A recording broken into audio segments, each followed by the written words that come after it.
పంటల కొనుగోళ్లలో కేంద్ర రాష్ట్ర ప్రభుత్వాల వైఖరిని నిరసిస్తూ అఖిలపక్షం ఆధ్వర్యంలో ఆదిలాబాద్ జిల్లాలో రైతులు పోరుబాట పట్టారు. రైతు సమస్యలపై బోరజ్ మండల కేంద్రంలోని జాతీయ రహదారి 44పై అఖిలపక్షం ఆధ్వర్యంలో రైతులు ధర్నా చేశారు. దీంతో హైదరాబాద్ నాగ్పూర్ జాతీయ రహదారి రాకపోకలకు అంతరాయం ఏర్పడింది.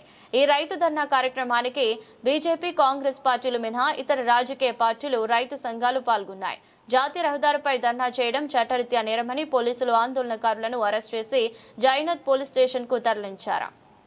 ఈ కేంద్ర రాష్ట్ర ప్రభుత్వాలు ఇలా పత్తి, సోయాబీన్ రైతుల్ని పట్టి పీడిస్తుంది కాబట్టి, రైతుల వెన్నెముక విరుస్తుంది కాబట్టి 100% ఏవైతే కండిషన్లు, ఆంక్షలు ఉన్నాయో అవి ఎత్తివేసేంత వరకు.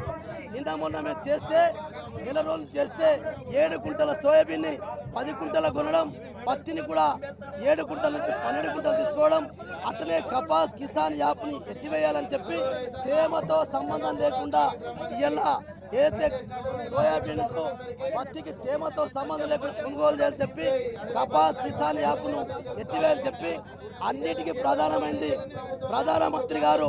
అమెరికా అధ్యక్షుడేమో ఆంక్షల మీద ఆంక్షలు, ట్యాక్సులు పెంచుతూ ఉంటే అమెరికా పత్తికి 11% ట్యాక్స్ ఉంటే ఇలా 0 వేసిండు కాబట్టి అందుకొరకే దాన్ని మనం విధించాలి. నరేంద్ర మోడీ గారు, ఎందుకు నువ్వు విదేశాల తొత్తులకు అమ్ముడు పోతా ఉన్నావు, విదేశాలకు ఎందుకు తొత్తులుగా మారుతున్నావు?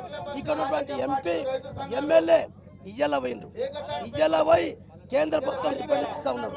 మొన్ననేమో అంతా రాజకీయాలు చేస్తూ ఉన్నారు, రైతులకు అంతా సక్రమంగా ఉందని చెప్పినటువంటి ఎమ్మెల్యే ప్రెస్ మీట్ ద్వారా మరి ఇయ్యలు ఎందుకు పోయినావు బిడ్డ, ఇయ్యలు ఎందుకు పోయి ఢిల్లీకి పోయి ఇస్తున్నావు అంటే రైతుల సమస్య ఇప్పుడు అర్థమైందా? సోయి తెచ్చుకో.